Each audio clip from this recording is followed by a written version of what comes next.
Good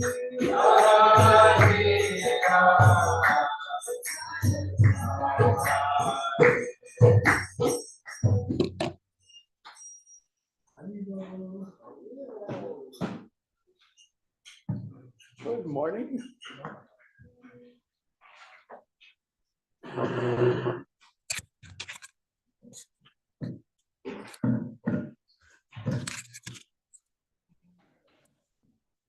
You.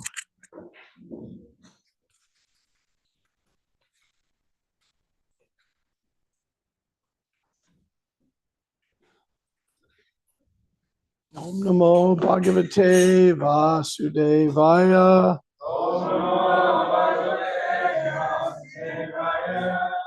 Om Namo Bhagavate Vasudevaya.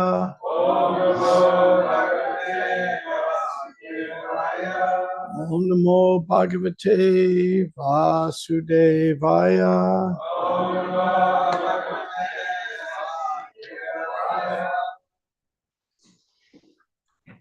Okay. Why do we sing that before we give the class? Can somebody tell me? Oh, anybody? Why do we sing that before the class?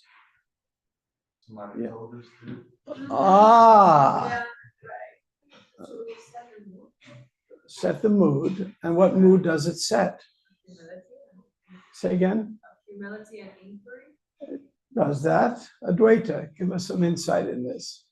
Om Namo. Namo means not. Oh, take the microphone. Yeah, yeah. Hare Krishna. Yeah, Om and Namo. Namo means not me, but Yeah. somebody Yeah. else that is supreme. Bhagavate Vasudevaya. I offer my respect to the Supreme Personality of Godhead. And that's a perfect segue into this chapter. It actually fits this chapter very well. Many times we chant things, but we don't know what they are. There's a story Prabhupada tells. You may have heard it, but it's worth repeating. There was once this great sadhu. And in India, the sadhus would often go to a holy place like the Ganges River and take their bath. And those who have been to India know typically they have what's called a ghat. It is a series of steps leading into the water.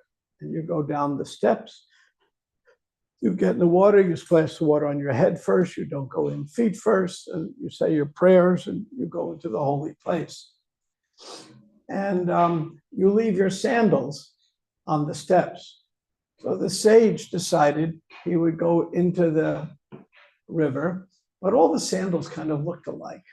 So he said, I'll put a mud bowl in my sandal so that when I get out of the river, I know which one's mine. And then he went into the river and everyone else watched. Well, look what the great sage did. He put a mud bowl in the sandal. We should all put mud balls in our sandals. So you'll see what happened.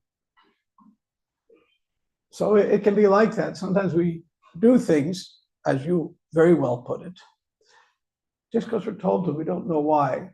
But Prabhupada ended every class with, what did he say at the end of every class?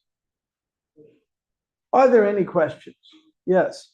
So we should always be inquiring. This is a very deep inquiry in this chapter. We'll tell one more story to put this in context. Who here knows how to type? I think everybody. Did you ever notice, tell me, which is the weakest finger in your hand? Your left pinky. Well, usually the left pinky is considered the weakest. What key does that touch on the keyboard? A. A. What's the most frequent letter we type? A. Wow, that's weird, isn't it? Isn't that weird? That the letter, our weakest finger, most of us are right-handed, not everyone, but the overwhelming majority are right-handed. So our left hand, left pinky is our weakest finger. and it's the one we use the most on the keyboard. A. That's weird. Anybody know why that is? So we exercise it. Well, that's not the original reason. It does exercise it, that's true. Why is that? That's such a weird thing. What do we call the keyboard? QWERTY.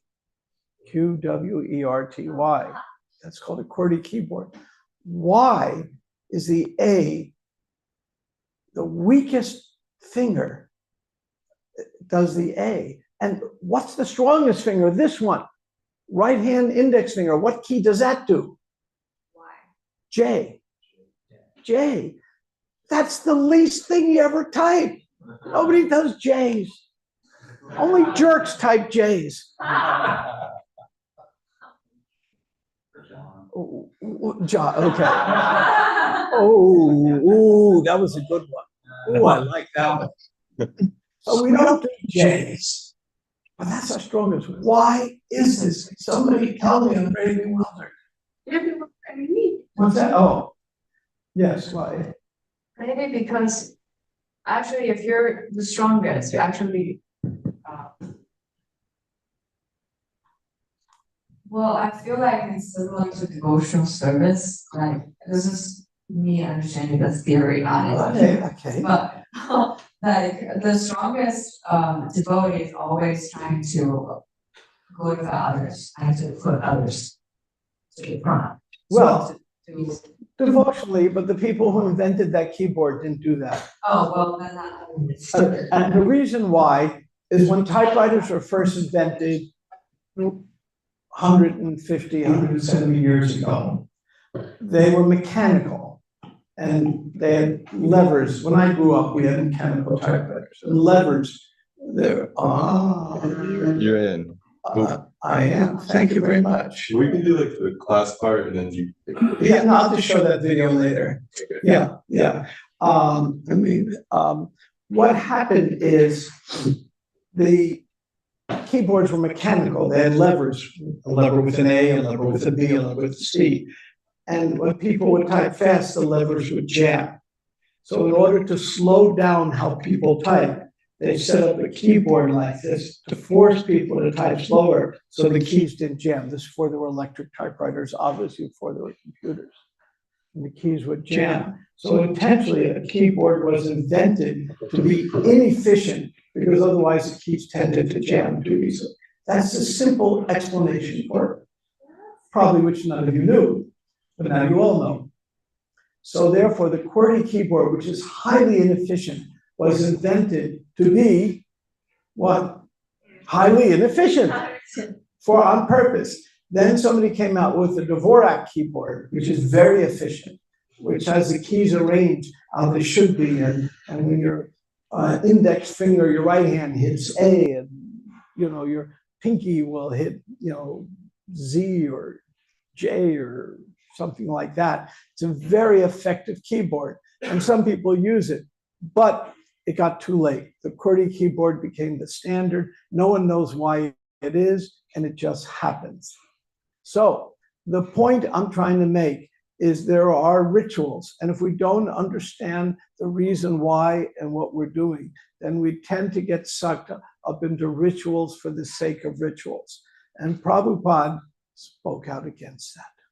He wanted us to understand what we were doing and why we are doing it. Otherwise, we get stuck with rituals. Somebody sneezes, you throw salt over the shoulder. I don't know, there's all kinds of things like this. I grew up with a grandmother who had all kinds of rituals and concern. Some of them have a good basis, some of them don't. So now you know about mud balls and QWERTY keyboards. Is there anything else you don't know? Okay, we'll go on with the verses. This is an interesting chapter, and it's a little technical. So I'll try to make it not overly technical. It's important for the work we do at the Bhaktivedanta Institute. This is one of our key chapters, but it's the creation of the universal form. So We'll chant verse 10, but I'm just going to read some English.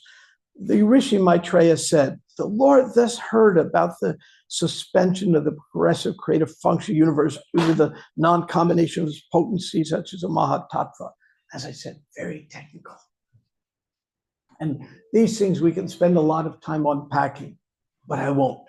We'll get to the essence. The Supreme Lord entered into 23 elements with the goddess Kali. And it's talking about how God enters the universe. Now, this analogy is given to our bodies. Sometimes, who here has seen a dead body? Who has not seen a dead body? Okay, what's that? I haven't seen it. Okay, you go to India, you'll see a bunch. Right. I used to work, when I was in college, I had a rude awakening. I took a job at a hospital as an orderly for 2 summers.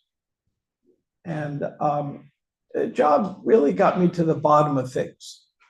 In other words, I did bedpans. So, and as an orderly, then you didn't need licensing. I could do anything they trained me to do but give medicine. And it was, I felt kind of, I'd read Siddhartha, and those of you who have read Siddhartha, very, very good book about the Buddha, highly recommended by Hermann Hesse. And in it, they tell the story how the Buddha was a prince, lived in a city, and a walled city, and had everything he wanted. And one day he ventured outside the city and he saw people suffering. And when he saw people suffering, he had his epiphany and his rude awakening, like, God, this world's a rough place. And then he went on his path of enlightenment. He went to Gaya, sat under the Bodhi tree. Saplings of that tree, they claim, are still there. I actually sat under that very same, you might say, great-great-great-grandchild of that tree. I sat under it. Nothing happened. I tried, okay. But I had to sit under it. What can I do? And the Buddha realized that there's a lot of suffering in the world, and he came up with his 4 Noble Truths and his 8-fold Path, and all that came because he saw the suffering. So when I was at the hospital, I actually saw suffering, because in America, in India, you kind of see suffering, at least in the old days, every place. But now you don't see it as much. We hide it. And when I saw it, it was such an awakening. And one of the jobs of the orderlies was when somebody died, a patient died, we would take the body to the morgue. Now, the morgue was labeled X-ray room, because you don't want patients walking by a room labeled morgue. Kind of freaks them out. And then we would put a tag on the toe, identifying the body, and bring them over to the morgue and put them in the refrigerator and wait for the undertaker to come.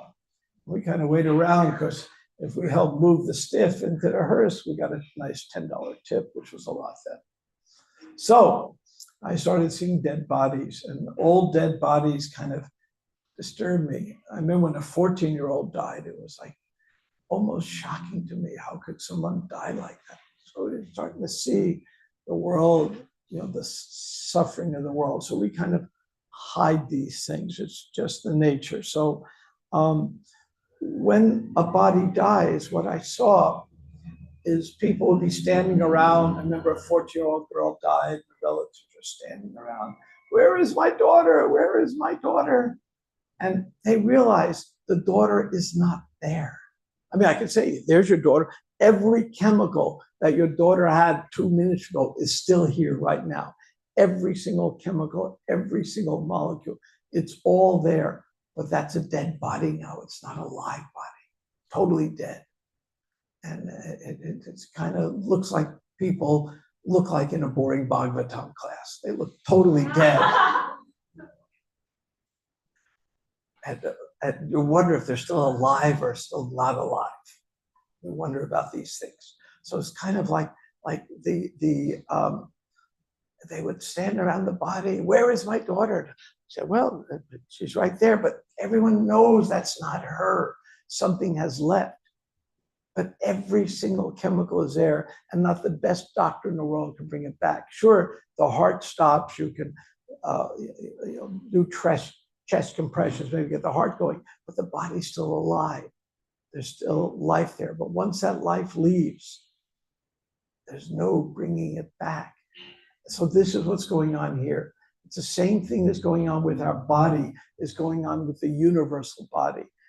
It's just dead matter. And the Lord is breathing life into it, just like life goes into a body. So that's what's going on in this chapter. Giving some context here. Thus, when the personality of Godhead entered the elements by his energy, all the living entities were alive in different activities, just as one is engaged in his work after waking from sleep. So the soul is always existing, but the soul kind of goes into a deep, deep sleep. And then just like awakening, when the Lord breathes into the universe, it comes to life again. It's just like you have anybody here have a music box as a toy? You wind it up and it plays music, and sometimes somebody dances. So you open the top and it comes to life. That's what it's like. Welcome, you're all music boxes. When the 23 principal elements were set in action by the will of the Lord, the gigantic universal form came into existence.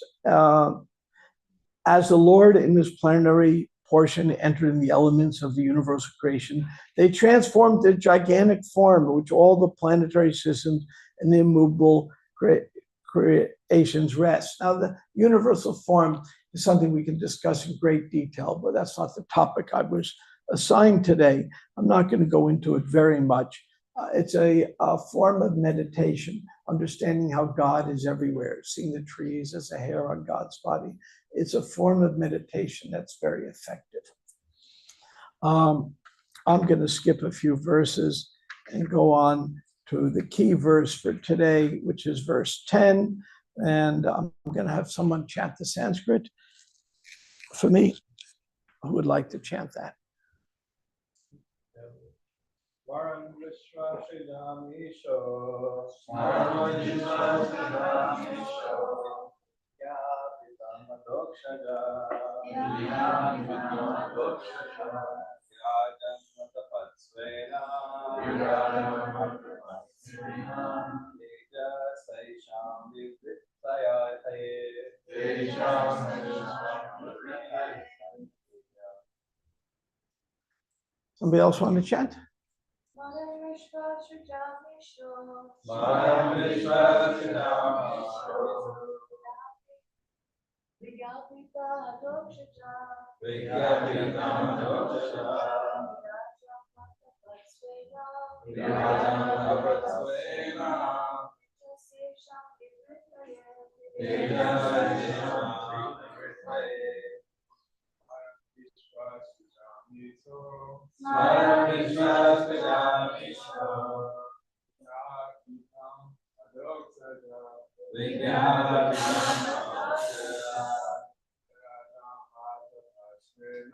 Vyajamata Patsvena, Teja Saisham Vivittaye. Okay. And who would like to read the verse? I can. Please, thank you. The Supreme Lord is the supersoul of all the demigods, entrusted with the task of constructing the cosmic manifestation. Being thus prayed to by the demigods, he thought to himself and thus manifested the gigantic form for their understanding. Okay. The impersonalists are captivated by the gigantic universal form of the Supreme. They think that the control behind this gigantic manifestation is imagination. Intelligent persons, however, can estimate the value of the cause by observing the wonders of the effect. For example, the individual human body does not develop from the womb of the mother independently, but because the living entity's soul is within the body. Without the living entity, a material body cannot automatically take shape or develop. When any material object displays development, it must be understood that there is a spirit soul within the manifestation. We're doing a program, I think,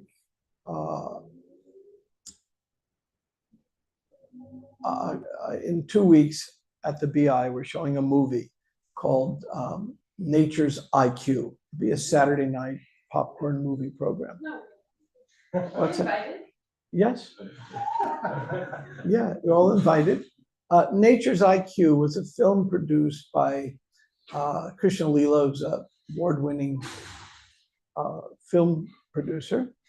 And it was written by Ishwara Krishna, PhD, who was here recently at a Revolution conference. And Nature's IQ, and if I have time, I'll show a video clip that explains it. But Nature's IQ discusses instinct within animals, because you can't explain it without consciousness. I mean, animals have this incredible instinct. Does a butterfly born in America know to fly monarch butterflies to a particular place in Mexico they'd never been before? Well, I know they're afraid that ICE is going to get them and they're fleeing the country. But besides that,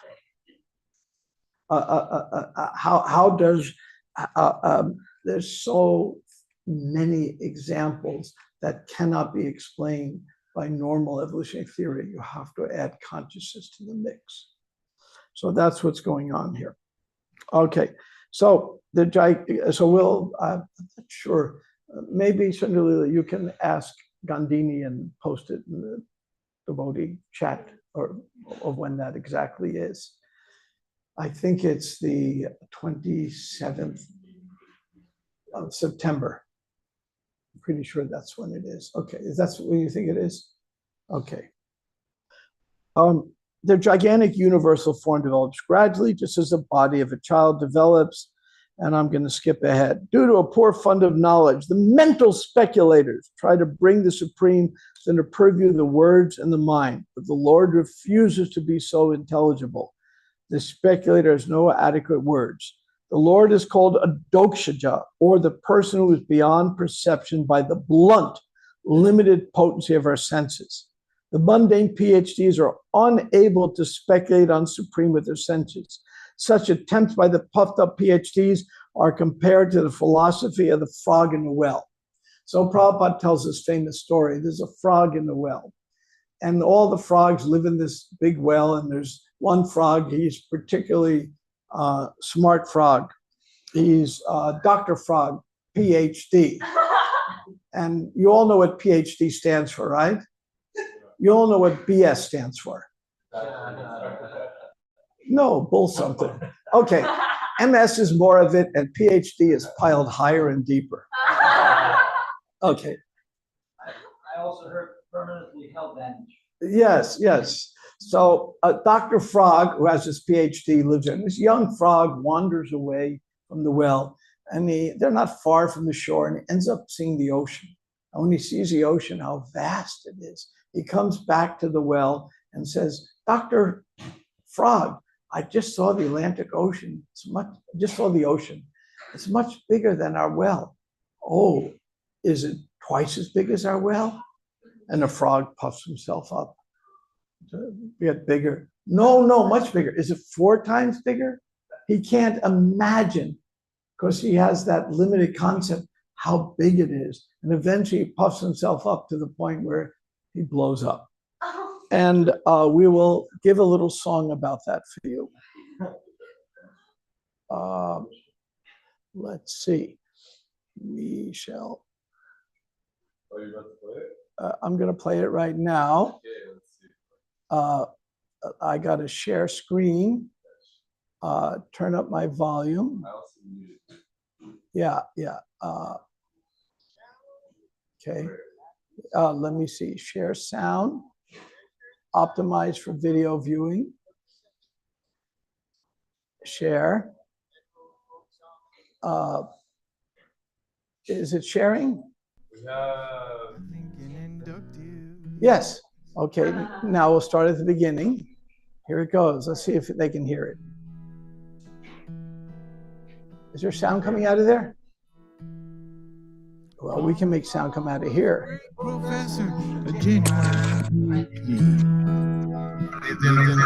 in a shallow well, just happy as he could be.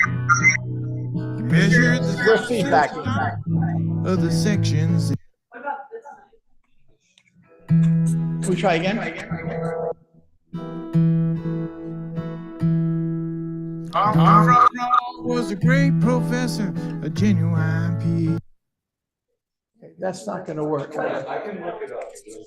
Okay, you do it. I'll unshare.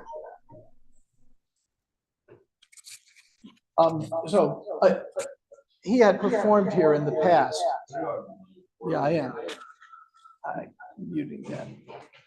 He had, Mangalananda is a brilliant songwriter and performer, had performed some months ago at the BI. So it's the song he has on Dr. Frog, but it's not so important. We have another video we'll show too. So the idea that Dr. Frog, Prabhupada refers to PhD as plow department.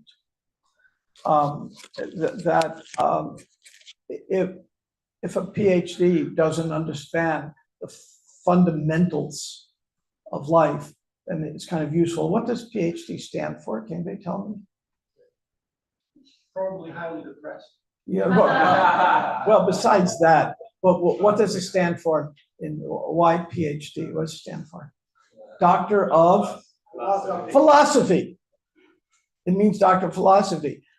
Now, if you're a physicist or an anthropologist, you get a PhD. It's supposed to be doctor of philosophy because originally you're supposed to be philosophers.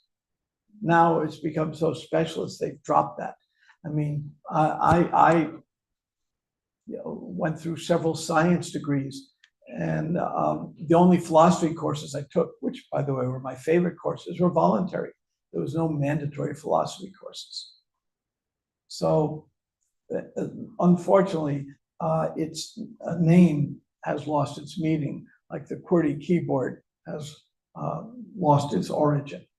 But it's supposed to be philosophy, supposed to be thinking about how was it, and the ultimate philosophical question is, who are we? What's the difference between a dead body and a live body? And in the original universities, be it Harvard, Yale, Princeton, what were they set up as? Famous places for science and humanities, but what were the original purpose of all these universities? Anybody know? Set up by the early colonists coming from the New World to America. Was it? Anybody know what was the purpose? One purpose only for all of them. If you go to these universities and you look at the engravings on the building, you'll see the purpose. It's right there. What's that? I didn't hear. Okay.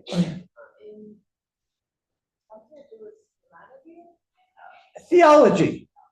We want to know who we are. We want to train a learned clergy, because without a learned clergy to guide people, people are lost. All of these were set up to be. Harvard Divinity School is still there, Princeton Divinity School, Yale Divinity School, they're all there. They were set up because without a learned clergy. Now, clergy also turned out to be the scientists. Many of the great scientists turned out to have been the clergymen. The Big Bang was invented, that concept, by a priest. So many of the great scientists turned out, and Newton and all these people, they were also related to the clergy or studied the clergy. So that time everyone understood. If you don't understand philosophy, you don't understand that who we are, then everything else is naught. So first you begin with a deeper understanding of who we are. And that's how all the universities began. Now it's kind of changed, and the only thing that counts now is STEM. We got a song? Yes. Go for it.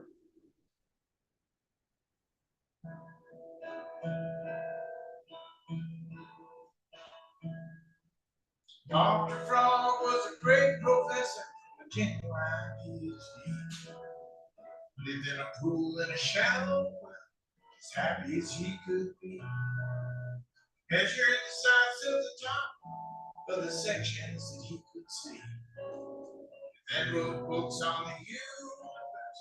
I think he'll end up here. Dr. Frog was a brilliant scholar who looked like you. He didn't believe anything was real except what he could see. There's nothing beyond our inspection, he would say with fine attitude. This conclusive truth we accept ain't right or right. Relativity.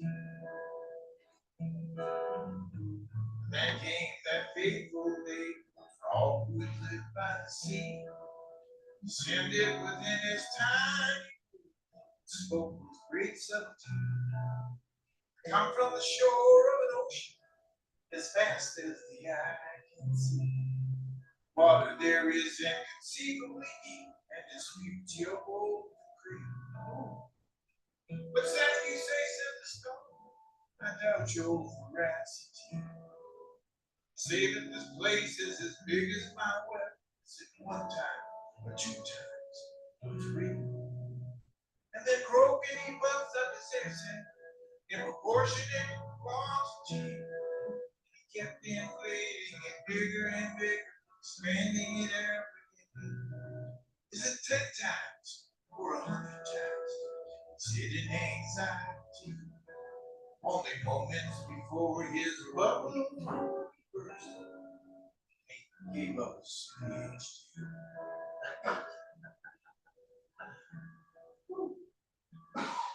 Thus ends this doleful story of a narrow mentality. Couldn't accept what was outside his realm. So much more to see. Dr. Frog was a great professor, genuine PhD. He just didn't believe anything was real, except what he could see.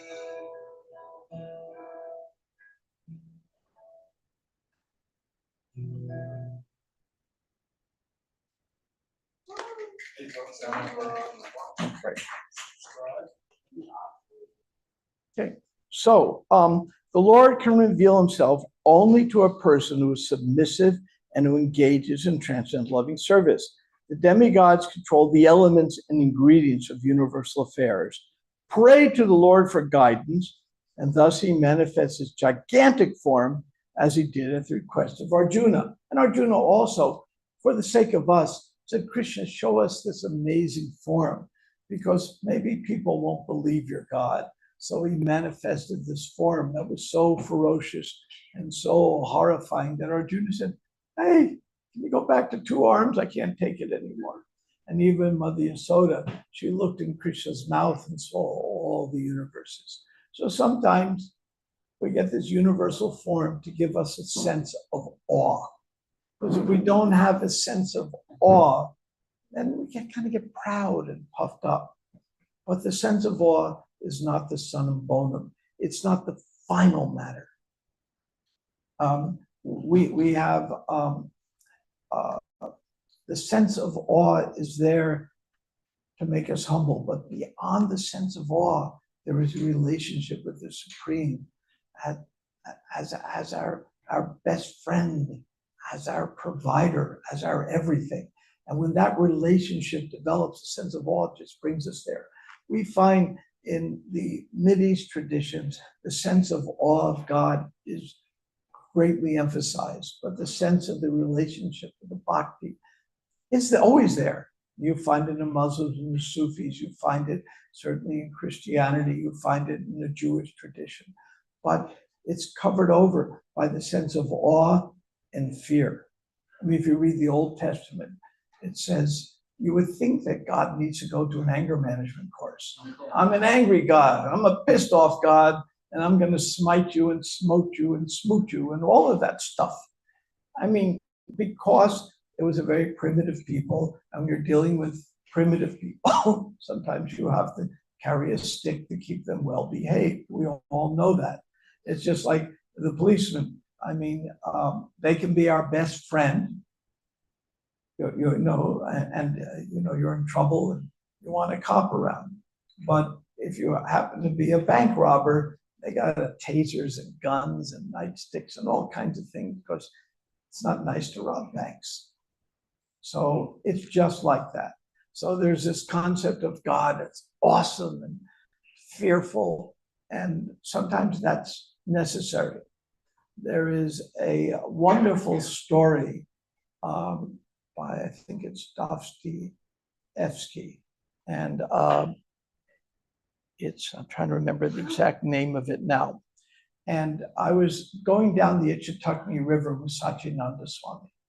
Anybody know Satyananda Swami? So he and I, we decided to take a day off and go down the Ichituckney River. Many of you have been there. So we went down together and we're sitting in our rafts floating down. He says, I have a story to tell you. And he wanted to tell me the story of this Dostoevsky novel. The name will come to me a little bit. It takes place this way. In this fictional medieval times, when it was like times of the Inquisition. During the Inquisition, the Muslims were the cool people and the Christians, the Christians were the nasty people. I mean, they were, you know, if you didn't believe, we'd burn you. And if you did believe, we'd burn you anyway. And it was during the time of Queen Isabella and King Ferdinand, it got really religious fanaticism. And the Muslims, especially the Moors of Spain, were the civilized people. They had Jewish scholars and Christian scholars and Muslim scholars all working together in universities. It was a time of great intellectual freedom and learning. And then the Christians became the fanatics. Now, you know, we say the Muslims are the fanatics. In America, the Christians are again becoming the fanatics. So it's a big fight who can be the most fanatical. So what happened in this medieval time is Jesus appeared. He came, and whenever he met people, he didn't even speak. He just offered them love. He just love bombed them. And people started feeling love for each other and behaving well. And then it's called the Grand Inquisitor, is the name of it. So the king at the time tells the Grand Inquisitor, lock him up. So they locked Jesus up. And the Grand Inquisitor goes and says, why have you come? As well. And he talks to him. Grand Inquisitor, the Jesus character finally speaks. I'm getting a very short version of it. He says, well, I've come to share love. He says, you're ruining everything. We have order now. We have discipline. People know what they're supposed to do and not do. And if you come and give love, it's going to mess everything up. Go away, never come back. And it's a very, satirical story, but it's kind of like that. If the whole world is perfect order and everyone is functioning and society is going well, but there's no love, it's like a dead body. And then this Grand Inquisitor, Jesus came to offer life to this body, but when there's life, there's freedom. And when there's freedom, people may not do everything they're supposed to do. That by supposed to what the king wants them to do. So the point is that freedom is a wonderful opportunity for devotional service. And that's what Jesus was trying to offer in this book. And it was how it would be rejected by various authorities. Anyway, little digression there, but it's a fascinating story, the Grand Inquisitor. So I'm going to stop with 5 minutes left and see if there are any questions or comments on Dr. Frog, the universal form, or any other issues. Yes, Sundari. Actually, there was something that immediately came to my mind with the last point. So if discipline and rules are not good for bhakti, then why is a stringent sadhana recommended? Rules and regulations are necessary for bhakti. I tell you why. I can tell you in one word. It's called mind. Mind. Bhaktisiddhanta said, in the morning you beat your mind with a broomstick, and in the evening you beat your mind with your shoe, because the mind will wander. So the rule, part of what does yoga mean? Yoga literally means link up, like a yoke between ox. And I mean, that's what yoga means, it's connection. So if we want to connect, one of the first things we have to do is control our mind. So the rules and regulations give us a framework to control our mind. But it says in the Ishovapanishad, the Upadeshamrita, I mean to say, one of the sources of fall down for a devotee is too much adherence to rules and regulations. But it also says not following rules and regulations. So if we get overly involved in the ritualistic performance of things, like we don't understand what a QWERTY keyboard is, we don't understand why the sadhu put his little mud ball on his shoe, and we just mindlessly do it, then those rules and regulations become our chains that bind us. At the same time, if we don't have these rules and regulations, our mind will go wild.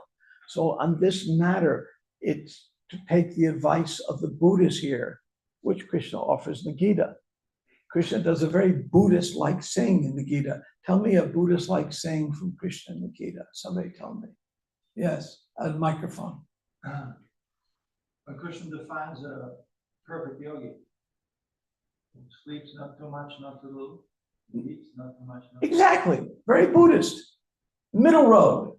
Buddha advocated middle road, very Buddhist-like. So Krishna, of course, the Buddha's incarnation of Krishna, we expect some agreement on these fundamental principles. So if we make the rituals the basis of everything, according to the Upadeshamrita, that will take us away from Krishna. And if we ignore the rules, then our mind will take over it, and that will take us away from Krishna. So we need to plot this course. Wouldn't it be nice if we didn't have to think? That we just did what we're told? But then there's no love. Then love doesn't develop. For love to develop, there has to be a certain amount of freedom. But if there's freedom, there's danger, because our mind can take over. Therefore, we have a sadhana and a framework. So Bhaktisiddhanta said, religion is the enemy of spirituality. But he established religion because we need it. You need the boundaries. We all need it. But remember, it can be the enemy of spirituality. And again, this is Upadeshamrita, the nectar of instruction. If that becomes the essence. Is there one more question? We have time for one more. Yes.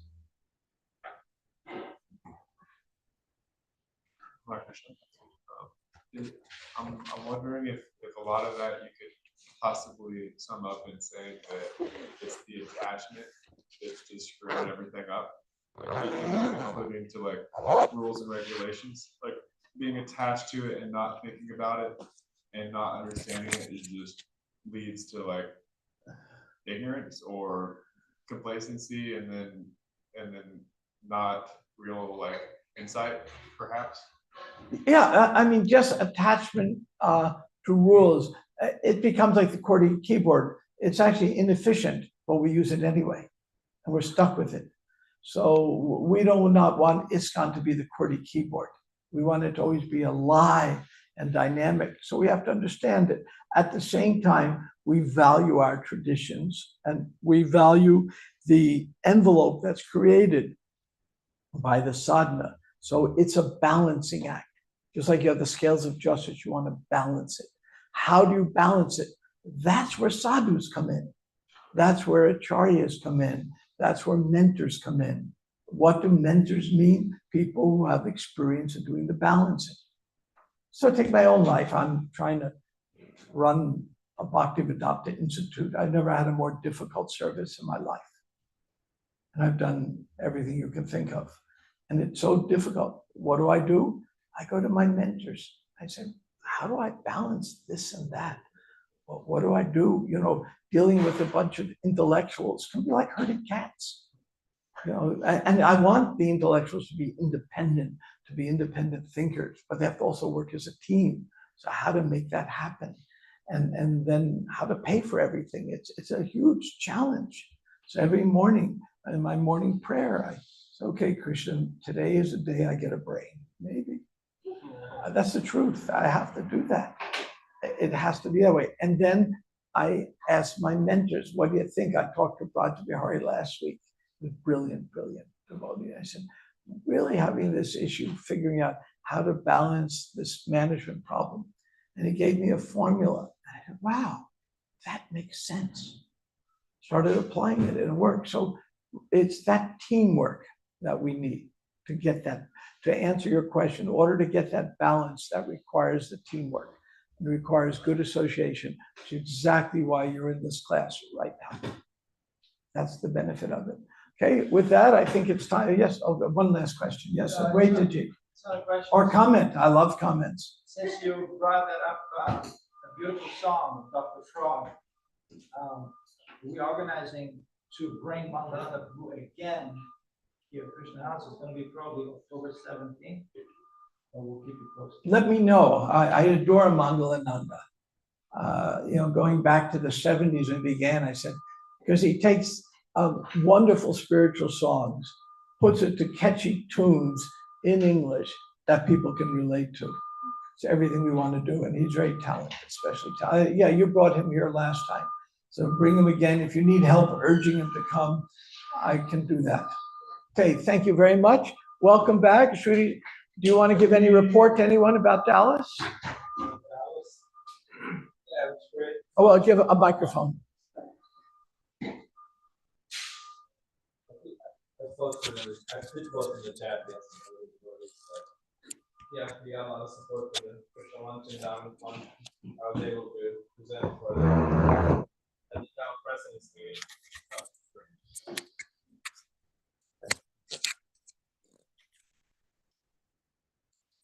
Yeah, I was able to present at the town president's meeting about the Krishna House, and Krishna House is really like the hope for ISKCON North America. You know, everywhere else there's not as much Western outreach as we have here in Krishna House. And was that Western outreach, reaching out to the locals, to these people. But yeah, so everybody really looks up to Krishna House and they want to support Krishna House. So when we did a call for supporting for the endowment fund, a few town presidents came over. They want us to come over and do a presentation. And then in Dallas, of course, the temple was happy for us to ask the congregation members any donations. So yeah, Dallas, we raised about $20,000 for the endowment fund and $5,000 for the TP meeting for now. But yeah, hopefully, Krishna willing, I'll probably travel more and then hopefully, yeah, we'll reach our goal. When I was speaking with Ritadhara Maharaj was one of the, the OGs of Krishna Launch, and he kept it going when the temple from Gainesville moved to Alachua. So he kept it going. And I was speaking with him, he's in Dallas. And right when I was speaking with him, Dr. Shah calls, our original donor. So I gave the phone to Marge, and Marge told Dr. Shah, you got to get your friends to donate also, Dr. Shah. So I felt like it was, Kalachandji's mercy. Right then, Dr. Shah called, unbeknownst to him, to be that Marge is there. So that was nice. Yeah. So that's Sounds like a successful trip. that was a great trip. Yeah. Yeah. Very good. Nice you're representing us there. Okay, very good. Everyone, it is breakfast time. I think we have a prayer to say now. Yeah. Go for it. My favorite prayer of all of them.